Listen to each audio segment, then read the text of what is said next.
We need to feel and smell fresh pa din lalo na sa ganitong init na weather. Recently, I discovered something that can help us feel good and smell fresh sa tag-init. Introducing the Axe Fine Fragrance Collection. They have 3 new sophisticated range of body spray. The Axe Blue Lavender, Aqua Bergamot, and Emerald Sage. So this is the Aqua Bergamot. The scent of this one is sage plus 20%.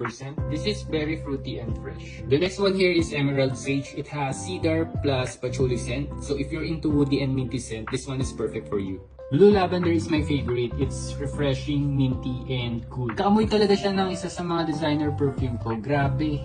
Tara, let's test this Axe Blue Lavender if they will know what kind of fragrance yung ginagamit ko ngayon. Let's go! Uy, Jella, nandiyan ka pala. Can you tell me something about my scent ngayon? Amoy. Masaya na perfume ba? No, ito yung bagong Axe Fragrance Collection. Ang bango, no? Tingin mo magkano to? Mahal yan. Feeling ko. 315 pesos lang po. Talaga? Smell finer than fine with the new Axe